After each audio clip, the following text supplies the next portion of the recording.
And we're live. Welcome, everyone, to Beyond the Lecture. This is episode 3. Today, we're going to talk about fitness, or science, or sports science, whatever the correct terminology is. And I have my colleague here, Mariam, who's going to help me to demystify certain information, because I know nothing about sports science. I'm not too sure about you guys who are listening in, but personally, sports science is not a field that I've done a great deal of research in. And hopefully, after today's conversation, we get to know more about it. So, Mariam, welcome to the show. Thank you for having me. Okay, so first off, a little bit about yourself. Sure. I'm currently the Sport and Exercise Science Program Coordinator here with PSB Academy. I've always been interested in sports, so I think that led me to pursue an area of studies within this field. My interest in sports began when I was very young, and I think I attribute that to my dad, who kind of influenced me to partake sports when I was in primary school. We used to live across Pasir Ris Park, 5 minutes away from where we lived, and on Sundays, we as a family will come down to Pasir Ris Park and do activities like running, cycling, badminton. And I think that interest kind of being translated or being carried to school. And I started to participate in additional, co-curricular activities like netball, track and field, floorball. And I think I might have been, probably good enough for me to actually enter sports school. Right. So when I entered sports school, I was actually a track and field athlete. I came in as a track and field athlete. Then I was specializing in long jump and hurdles. And my coach then eventually got me to do triple jump. And that's the area of sports that I specialized in. So correct me if I'm wrong here. You're a track and field athlete. Mm-hmm. Excuse me. So what you do is you do the jumping sports. Okay. Yeah. So Half when step it's and jump. long jump and triple jump, and the difference between the two is what do you mean by triple jump? You jump 3 times. To put it simply, yes. So for Okay. long jump, you have the run up, you take off, and you basically land into the pit. Triple jump, you as usual run. There's a run up, you take off, but then there are a few jumps prior to you landing onto the pit. So we call it the hop, step, and jump. Mm-hmm. Yeah. So when you say you're good, how good were you? What's your personal record? My personal record, if I remember correctly, the one that is official. I said official because I did better in an indoor competition, but in Singapore we don't actually count the indoor record. The outdoor one was 11.75. Sorry, It has since been broken, just to let you know. Okay. Yeah. So it has since been broken by someone else, is it? Yes, correct. Okay. But when you say it's the record, is it like a national record or something that you held? Yes. Wow. Okay. Yeah. I think I broke the record when I was 14 years old. I didn't know how I broke the record until my coach, because I only started doing triple jump at that age. So, I mean, I before that I was doing long jump, so I kind of know the record for long jump, but not really for triple jump. So when I went to my first competition for triple jump, and I did a relatively good distance, my coach started shouting. I'm like, why, what's going on? And he said, you just broke the record. I was like, oh, really? What was the record? So, yeah. So since I think that kind of, you get more motivated if you start winning, a few competitions. So then my distance improved since. And yeah, I think the furthest I've gotten was 12.1, but that was an indoor record, which was not counted apparently. How long did you hold the record for? I can't remember. Okay. I'm worried I would say I mean, the ballpark figure would be fine. Maybe about, I think someone broke my record when I was overseas studying. Let me try and remember that. 5 to 6 years, I think. Wow. Yeah.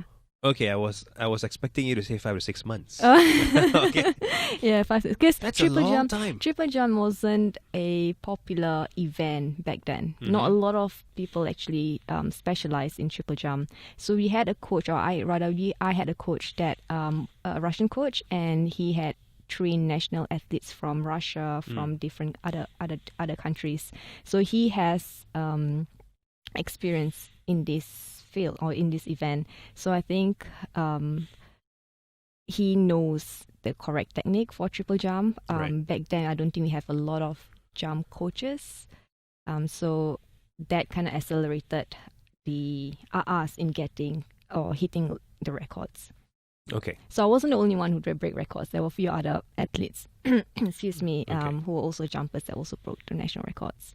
I noticed something when you were sharing about records, right? That you tend to have the official record Mm-hmm. That, I don't know, you might have witnessed or something that saw that you did that, and you could have an unofficial Mhm. record. So, what I'm guessing is right is that for any athletes, there's always a faster unofficial record. Yeah. Correct? Yes. And that tends not to get recognized because is it because it's not recorded or is it because no one saw it? So usually, in order for it to be recognized, it has to be in an official meet, and Right. in practices, because I suppose there's lack of pressure, there's lack of anxiety or stress. Athletes tend to do better during practice.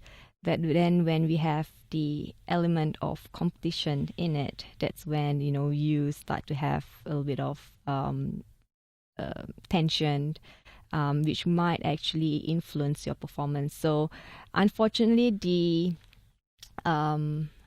timings or the records will only be captured if it's done in an official meet. Right. Yeah. Okay.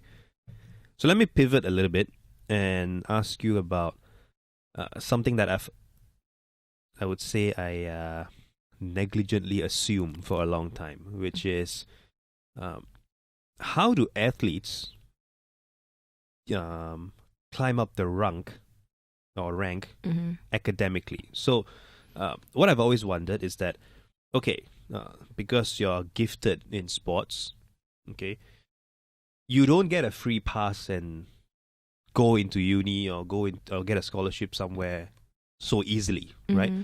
You still have to perform your academically to some extent, right? Sure. So how does that work? So, if I interpret your question correctly, how do you balance between sports and studies in school? Similar, but more so on because you keep hearing, okay, because this person has excelled in sports, Mm-hmm. he or she gets a scholarship, Sure. right? Mm-hmm. But I tend to sort of connect the idea of scholarship with academic performance. Mm-hmm. You see. So how do you then get a scholarship for sports, for Mhm. sports performance, if your academic performance don't match up? Mm-hmm. So how does that work? Okay, so usually from my experience, a lot of sports scholarship will also entail students doing or the athletes doing well in academics. And I think that's one of the conditions that they have to meet. So I think ultimately, especially in Singapore, we do not want the athletes just to excel in sports, but also in the academics. And I think the athletes will have to find a way to catch up with their academics if they feel like they are, struggling with that. Is it possible to do both well? I think it based is on your possible. experience? I think it is possible. Taking yourself as an example, did you do well? It's a biased opinion, but I think maybe. I'm sure it is capable to juggle the both. It takes a lot of time, good time management, a lot of discipline. When I was in sports school, I suppose the timetable has already been laid out for us. Mm. So we wake up in the morning, we have our training, we get showered, breakfast, school, and then rest in between, school and the next training. So that, in a way, has we had a structure, and for me, I think that kind of led me to when I graduated from Singapore Sports School, I used the same concept in my life, in that I was able to manage my time between sports, studies, and other social activities. But it must be difficult, right? To juggle both, because in order for you to be able to qualify for a sports degree, sports scholarship, right? Because those scholarship will be basically your entry into the university or into the poly or something, right? So you have to perform academically to meet a certain requirement, definitely, because otherwise you're not going to get that scholarship. But at the same time, you have to make sure that your sporting performance is still up there, because that's the reason you're getting it. So as compared to other students who basically only have to focus on their curriculum and a little bit on their co-curriculum, you have to do both, and both fairly well.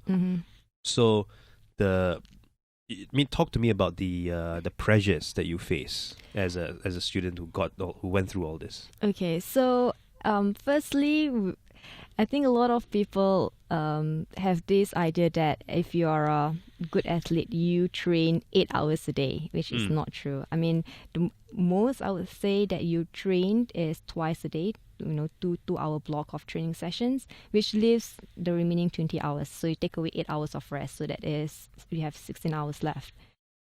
No, 12 hours. So that 12 hours, it's up to us on how we're going to divide that time wisely. So of course you put some time to do your revision, some time for studies as well.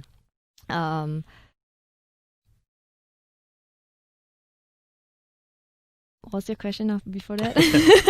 Basically, it's how do you I manage handle it? the pressure of all so these how things? do I? So I suppose that distraction, the studies acts as a distraction from training, because your mind is not just on focused on training, right? You're focusing on something else that's not training, and that would be can be used as a way to relax yourself, doing other social activities away from sports to distract. Wait, did you say relax yourself by studying?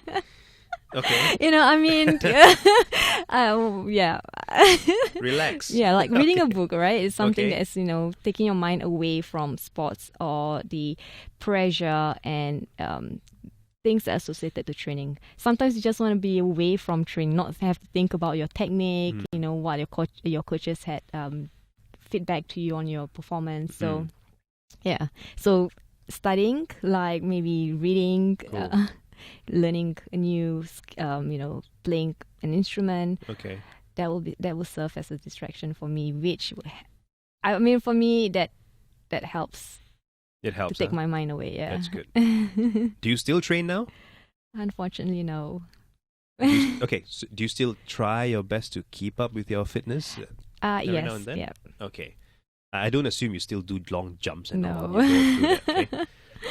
But do you still find it within you that if you still want to do it, can you still do a certain jump? Yes, I do. I have that burst, Okay. of energy, sudden burst of energy, or feeling that if I were to go back to doing my jumps, I probably would do better than I did previously, and I think it's also because mentally I think I'm more mature than I was, Right. when I was 15. I probably am able to cope stress a lot better now than I was when I was 15. So if I had the chance to go back to playing sports full time, yeah, maybe I would. Had you kept training, Mm-hmm. and you mentioned that you last got your record when you were 15 or something, right? So I won't say your age now. Assuming if you kept training, would you believe that you would hit your peak, or would you have passed your peak at this point? I think I would hit my peak. Okay, you would be hitting your peak at this point. Yes, All right. a lot of track athletes tend to prime at about between the age of 21 to 25. Right. Between the age of 21 and 25. So yeah, probably would Be hitting your peak right now. Hitting my peak right now. Yeah, it's interesting. I think because also in Singapore there's a concern of early specialization. Right. So if you start too early, what happens is that you get burnout and you get bored. So you tend to peak earlier than the actual age or duration that you're supposed to peak. So we're trying to avoid that. But the burnout and bored thing is a mental block, correct. isn't it? Yes, it's never physical, right? It's, can be physical as well if you don't have enough recovery. Right. Yeah. Okay. Well, that's new, right? I haven't. Okay. Yeah. So, learning something. All right. That's it. Okay. So, fast forward a couple of years. What do you do now? I'm teaching Right. at PSB Academy. Yes, that I know. Like, what do you teach about mainly? Sure. So my area of specialization is exercise physiology. Sorry, come again? Exercise physiology. All right, cool. So it's to do with the bodily functions and how that is, basically how our body responds during training or after a prolonged period of training. So you see sports science, which I assume what your field is about, right? It's been around for a while. Am I right? Yeah. I mean, as long as there is sports, there is a study about sports. You assume so? I assume so. I assume so. Yeah, correct. So, based on my understanding of sports science, is that it's a niche thing. You know, that you only do it if you are looking to really go into a career where you're dealing with sports or you're dealing with athletes or something around in that region. But is there more to sports science, or can you let us know what is sports science about, really? Sure. So I think to correct you, it's sports and exercise science. Cool. So so there are two branches then. We have the sports component and we have the exercise component. So when we look at the sports science aspect, the research and studies are usually focused towards sporting performance, and also injury prevention. But under exercise science, I suppose the ultimate goal is to look at improvement of general well-being. So in that regard, the different disciplines that comes under sport and exercise science include, but not limited to, anatomy, the study of anatomy, physiology, biomechanics, nutrition, psychology, sports coaching. And then based upon these different disciplines that students will learn, they will then apply it to the sporting context or the exercise context. Wow. Yeah. Okay, so there's a lot of categories there that you just there's also it's not just about sporting performance. Right. So it's not only about fitness, but you're basically breaking that down into multiple fractions that contribute to sports as a general, right? Or an overall fitness, right? Okay, cool. Thing is that when you learn sports science, okay, how does one sort of get into deciding that, okay, I'm interested in sports science? Because generally, I'd say that I'm making a lot of assumptions here. So is that when you think of an area of study that you want to go into, when you think of what should I study as an undergraduate or my career, sports science would generally not be there. Sure. Okay. So I would say, okay, the most common one would be, okay, I'm going to learn business, accounting, or finance, or something. Nothing against those, but those are the popular ones, right? And then if not, you would go into the liberal arts or something. So how and when would someone sort of slowly realize that sports science is something I want to do? Okay, so I think the reason for why there's a lot of people tend to deter from taking sport and exercise science could be that there is this misconception that the program only entails students performing physical activity. So there's a lot of practical element to it. But they have to realize that it is sport and exercise science. So actually it's part of the broader overarching subject, and that's science. So under science, we don't only have the practical element. While that is obviously important in our field, there's also the theoretical knowledge that students are required to acquire in this study. So when people assume that it's all play and there's not, study per se.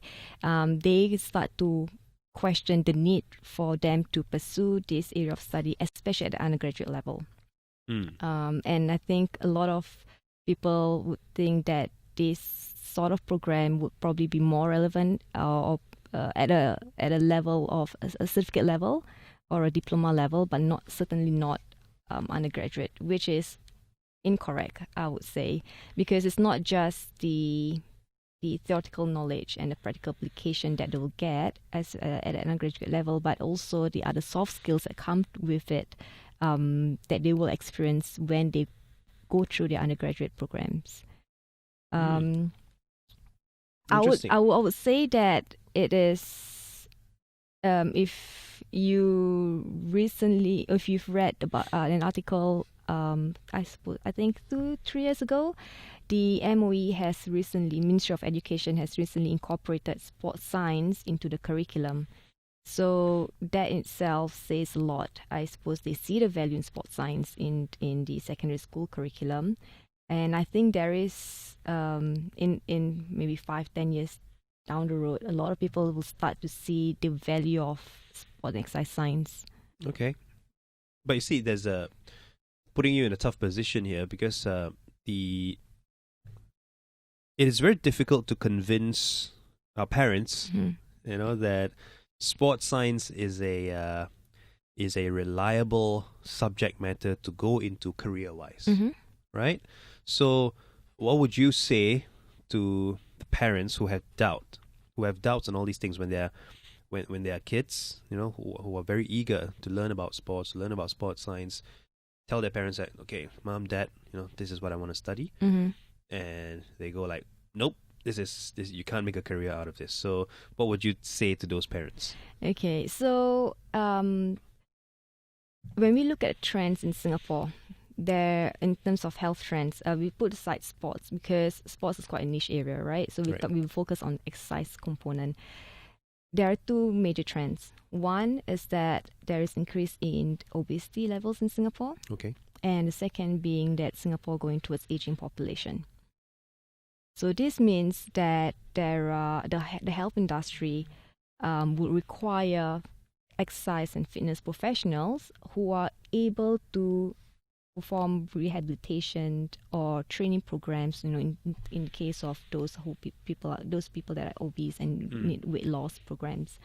And we need people, or rather Singapore will need people in the future who have the knowledge and practical experience to deal with people with certain health conditions, people who just came out from the surgery and they, maybe had a knee injury due to falls. So we can't just get anyone to rehabilitate them. We need someone who has some knowledge in the different muscles surrounding the knee, knowledge about the person's medical condition, if there is any, what is the appropriate training program for this particular individual.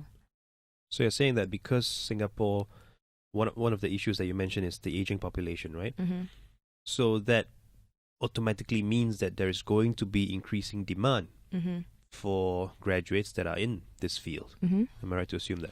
Yes. So in fact, if you look at stats from the wasn't Health Promotion Board, what's that? The Health Ministry of Health. They've pumped in a lot of money in trying to curb frailty, which is commonly observed in aging population. Okay. Because once you reach, recently I was speaking to one of the assistant professor from Aging Center with NUS. Okay. And he said that there's a lot of research that's pumping towards trying to minimize a person's actual age and a person's biological age. So what I mean by that is that I can be 30 years old, but my biological age shows that I'm 40. So I'm 10 years ahead of my time, which is not great. It's bad news, It's isn't bad it? news. Okay. Yeah, so we're trying to minimize that. What we call it is the disability adjusted life years. Okay. So here in Singapore, I think the life expectancy is about 82, 83, I think. Right. And if you are, say, you retire at the age of 60, you have another 23 years ahead of you between, supposedly you will then pass away. So within that 23 years, you want to ensure that you are able to live full. You do not want to be burdened by diseases. Right. And so in the ways in which, one of the ways in which you try to do that is by keeping yourself healthy. And how else are we going to keep yourself healthy other than looking after your diet and also incorporate some form of exercises or physical activity as part of daily life. Okay. So I'd say one of the benefits of learning sports science, even at a very elementary level, is that it brings awareness and a good amount of active consciousness to people that, this is something that they need to be taken serious of, that this is something that they need to act upon very early in their lives. Yes. Right? So, and we see that a lot with the young ones today, especially on social media. Everyone's advocating about fitness, about health. It's just a matter of if they're advocating it correctly. And this is one of the skills that we're also teaching students as part of the sports science program, and that is not only to learn about knowledge related to sport and exercise science, but also skills like critical thinking, analytical thinking, to help discern between reliable and credible information to one that's not. Because in this day and age, anyone can publish, research. Anyone can publish articles. So, as someone who is new to the area of fitness, people tend to believe the first thing that appears on Google. Right. But it may not necessarily be the correct information. You see, so we also want to ensure that our students do not be misinformed or do not easily get misinformed.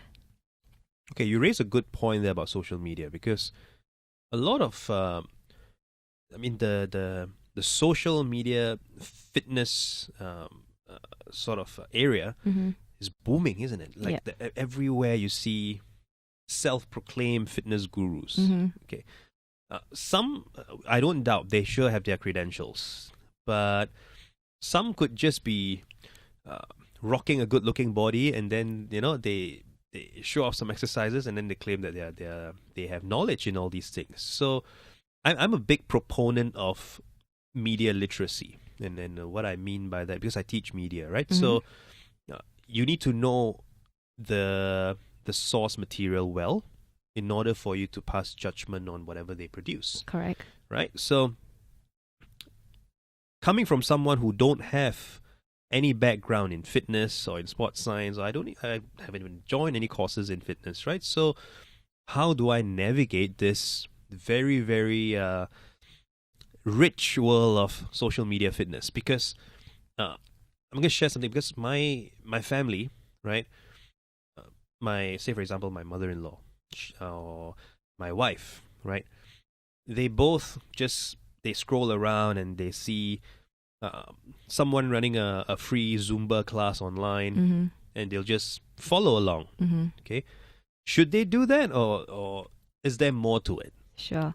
Okay, so I think it's a good thing that they are interested to firstly participate in physical activity, because when they look up in online, and wanting to participate in Zumba classes, that is a good start. The next thing is then to ask themselves, okay, if I do these types of activity, you need to check on your forms, basically your technique, to make sure that while you are enjoying doing these activities, that you do not get yourself injured.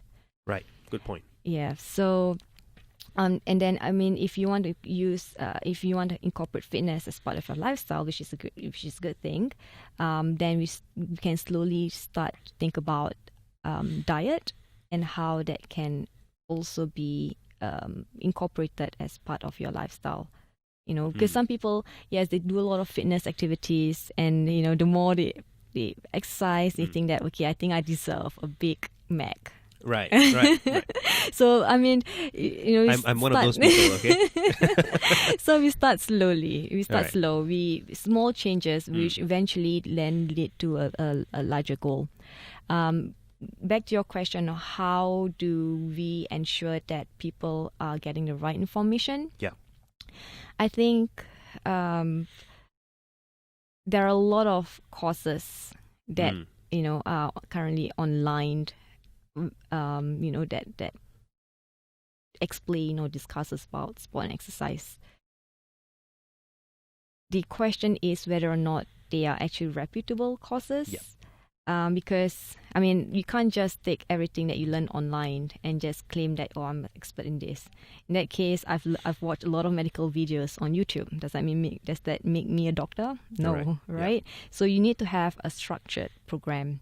While online learning is great, I still feel that having face-to-face interaction with a lecturer physically in class would still provide students with more enriching experience.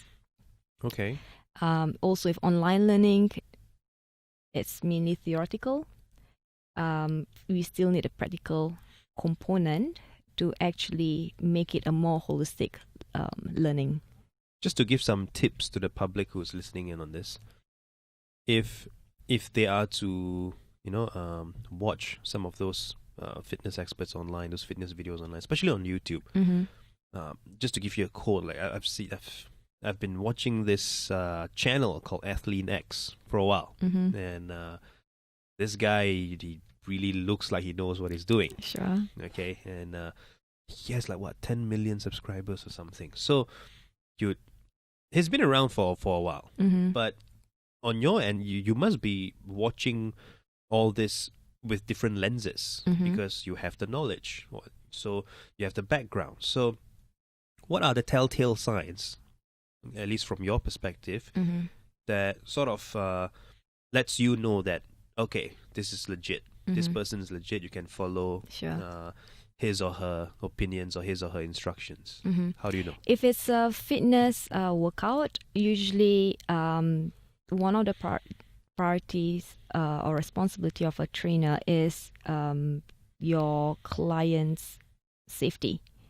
So when doing a group fitness class, you want to make sure that you monitor your client's intensity level, because you can't just give a blanket training program to the 20 individuals that sign up for your program, because all of them come in with different levels of fitness. Some are fitter than the others. So you need to ensure that those ones that are new to the exercise program do not exert themselves too much, which will then in turn lead them to injury. And once we have injuries, the likelihood of them going back to performing physical activity would be lower. So the first level is to get people interested and motivated in performing physical activity. The next step is then to ensure that their safety is being looked after. So when I look at fitness exercises, workout, I look at whether or not the trainers actually provide progression exercises or regression exercises for those who are not able to keep up. Right. Safety cues. These are some of the important elements, techniques, the forms that the trainers is focusing on. So these are some of the things that I will, when I look at a video program, I'm like, yep, that's a good one. Nope, that's not a good one. I see. So if I reiterate your point, is progression or regression exercises, getting people to be enthusiastic about, getting into fitness, and of course the safety aspect. Yes. So those are the three very, very important things that, on any channel or any online social media sites, they should mention. The basic stuff, yeah. Okay. I will say that those are the three basic ones. So going back to the idea of having a degree or having a diploma in sports science, right? Is there a social stigma for people who, say, for example, who don't necessarily have the best physique or the best fitness levels? to join sports science? So, say for example, if I'm overweight, right, and you see me signing up for sports science, is there something wrong there, or what?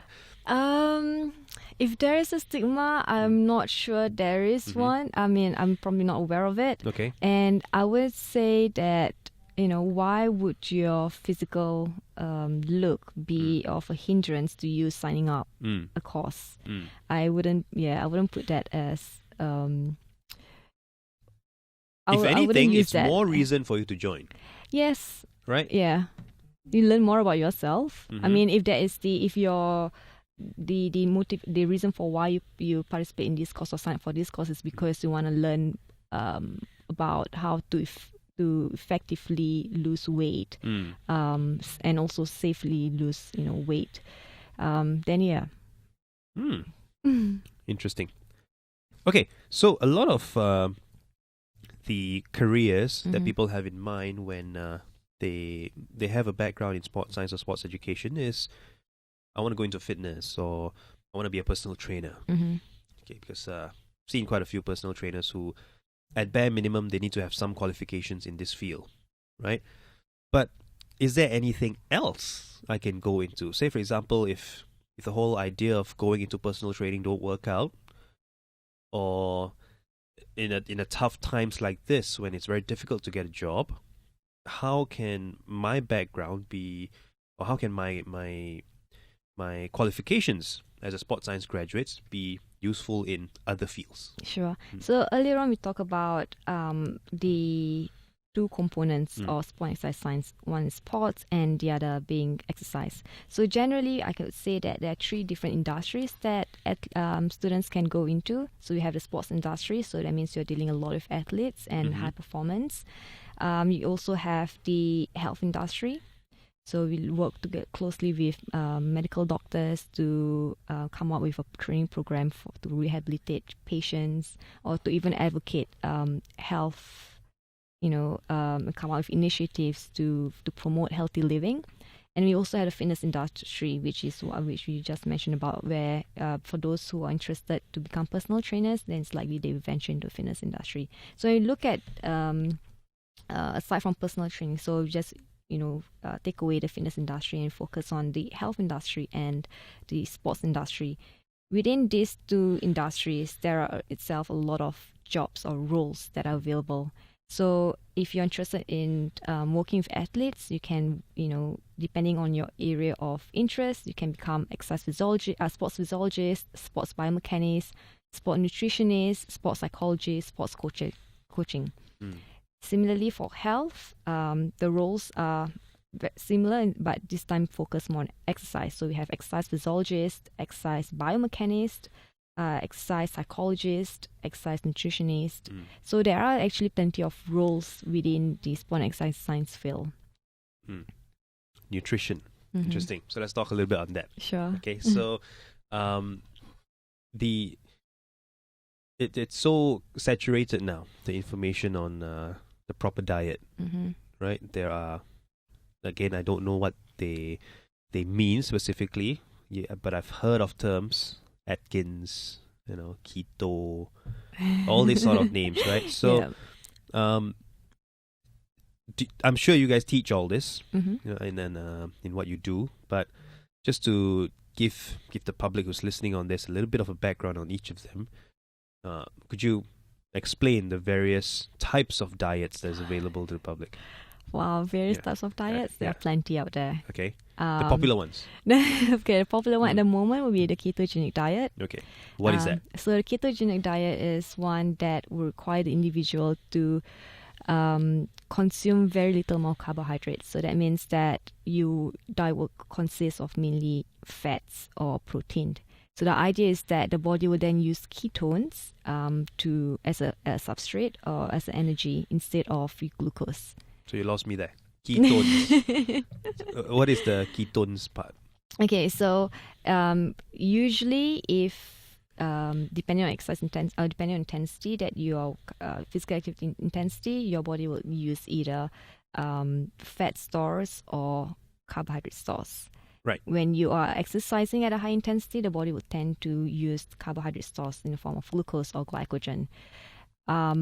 With a high protein or fat diet and a very low carbohydrate diet, this means that because there's not a lot of glucose and glycogen available for usage in terms of energy production, the body will then have to use other ways, other sources to try and create energy. Right. So that means that it will have to be derived from either protein or fats. So you're basically tricking the body into using fats and other source as fuel. Mm-hmm. To right? burn, to create, to be used as energy. But when you say it's fats and protein, it's not just any fats and proteins, right? So I can't just say that, okay, I'm on keto diet, so I just go get a bucket of fried chicken, Mm-hmm. which is mainly fats and protein, Mm-hmm. and call it keto, Mm-hmm. right? There's a specific type of fats and proteins that you should be consuming. Am I right? Yes. Okay. So normally you want to consume proteins that are healthier. So that means, or rather fats, healthy fats, if you want to label that. We don't usually try to label healthy, but Right. For the sake of the layman's term, put as healthy fats. So when we talk about healthy fats, yes, we want to try and minimize saturated fats or trans fats. That means you want to consume more unsaturated fats like avocados, fatty fish. Similarly for proteins, with red meat, normally there will also be high levels of saturated fat. So you want to make sure that the meat is lean. Right. Why not get a fatty meat though? Because you also want fat, right? Or those are bad fats. Yeah, those are usually the ones with red meat is usually the saturated fats. Oh, okay. Mm. All right, see, I'm learning. Okay. How about the other types of diet, like Atkins, for example? I'm sure you've heard of it. Okay, so with ketogenic diet, a lot of people tend to it's the definition is basically very low carbohydrate, but a lot of people then start to consume more fats than protein. Right. Or they have a tendency to consume more fats than protein, whereas Atkins is actually mainly focused on more protein. The difference between Atkins and ketogenic diet is that with Atkins diet, over time, you slowly start to incorporate carbohydrates back into your diet. Right. Whereas with ketogenic diet, it's a slightly longer period where you will not consume high amounts of carbohydrate. So with ketogenic diets, there are few compelling studies to show that it's effective. I think while on the topic of diet, the thing that we also have to remember is that it's all about energy balance. You need to ensure that the energy that you take in, or in other words, the food that you take in, is lesser than the energy that you expend. Burn. Correct, because you can be on these diets, but if it's still more than what you're supposed to consume, you will still put on weight, or you will not lose any weight. Okay. So you want to be on a diet while at the same time on a energy deficit, to ensure that you see this weight loss that you intend to see. So the same theory would apply to any diet. Yes, right? As correct. long as you're burning more than you take in, then essentially what that would mean is Correct. that you're going to lose weight. Yeah. So the next question is to ask yourself whether the diet is actually sustainable.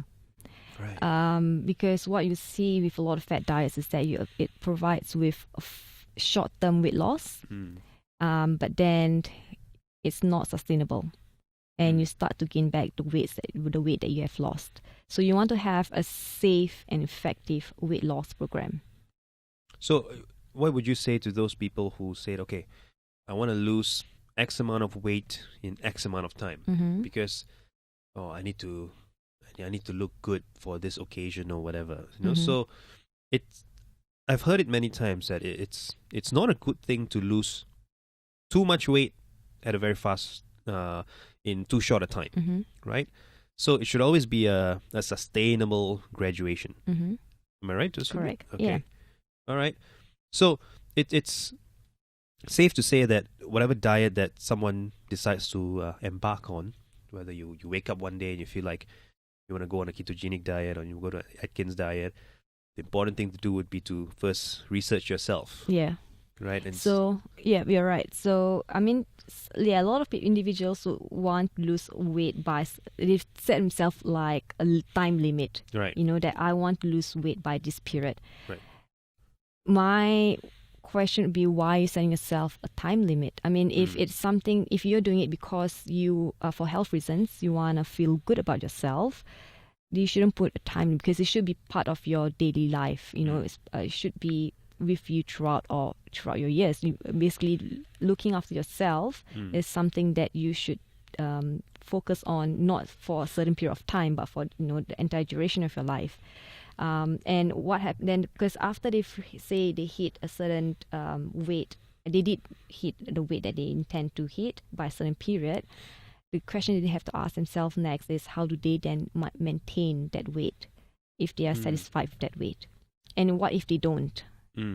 How are they going to go about ensuring that they still have the motivation to continue losing that weight? Because a lot of people tend to give up when they realize that they're actually not losing weight by that period of time. Right. So then their whole journey or the whole effort of trying to lose weight will then be diminished. And then they will go back to gaining their weight. So I think they need to be more realistic in terms of the goals that they've set for themselves.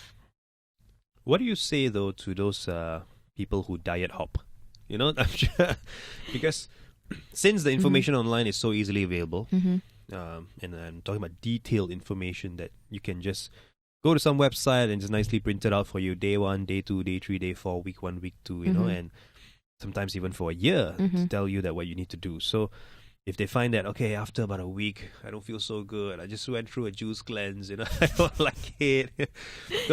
And then they hopped onto another plan, and they hop onto another plan. Eventually, would that have some health repercussions? I think one thing to take note also is that nutrition is very individualized. Right. So for some individuals, certain diet will stick them better, some will not. So I think in terms of diet hop, it's okay to explore the different diets to see what suits you best.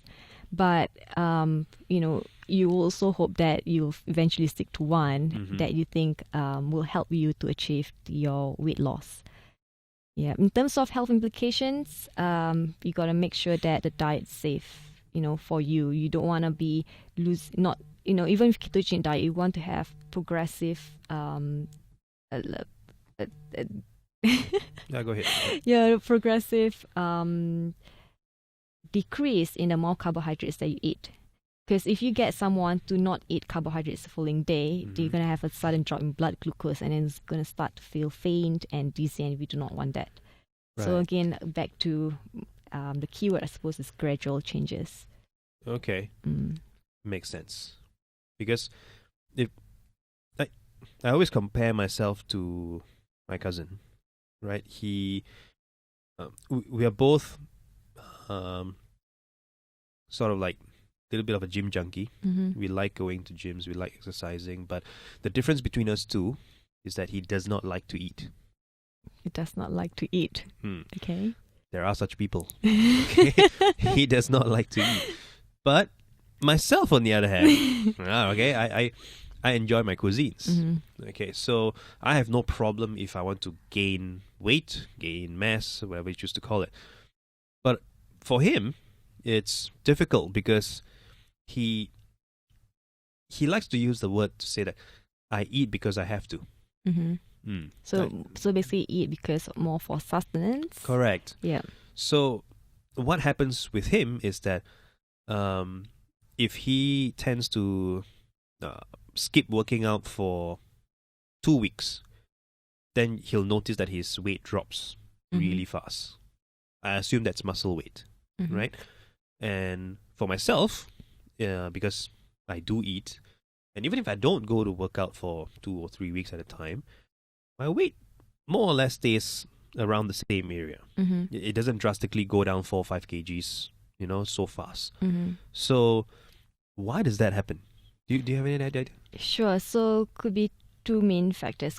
Could be genetics. Okay. And also could be and external influences like diet and training. Right. So genetically, maybe because he's more metabolically active, and that means that at rest, the body burns more energy. So even if he's not training and he eats as per normal, he will still be losing weight. Whereas as compared to others who may not be as highly metabolically active as him, if you eat as much and you do not train, you still are able to maintain the weight. Right. Okay. Yeah. So it has to do a lot with your metabolic rate. Yes, partly. There could also be other influences like the kind of food that he eats, the amount of food that he eats when he's not training, and the type of training that he does in the past. Because if you tend to do more resistance training exercises, your body at rest will be metabolically more active because they're more lean mass as compared to non-lean mass. So the type of training program will also influence the amount of energy that's burned when you're at the resting state. Okay, cool. All right. I think that's it. Thank you so much for being on the show. Thank you for having me again. I have learned so much. I hope so. Okay, a little bit about the background on what you're teaching in PSB before we wrap this up. A little bit of background? On what you're teaching in PSB and the course that you're in and the department that you're in. Sure. So currently teaching the Sport and Exercise Science program, which is under the School of Life and Physical Sciences. Okay. So we have 3 different levels of program. You have the certificate level, you have diploma level, and we have the undergraduate level. So the certificate and diploma courses are what we call the integrated program. So it's offered by PSB Academy. Right. The undergraduate levels, we are partnering with 2 universities, one with Edinburgh Napier University, so all the way from Scotland, and the other one being at Edith Cowan University, which is from Australia. Cool. Okay. If you guys would like to know more about our Life and Sciences program or sports science in general, feel free to hop on to our website at psbacademy.edu.sg. So until then, thank you, Mariam, for being on the show. Thanks, Aaron. Thank you guys for listening in. I'll catch you guys on the next episode. Ciao. Bye. Bye.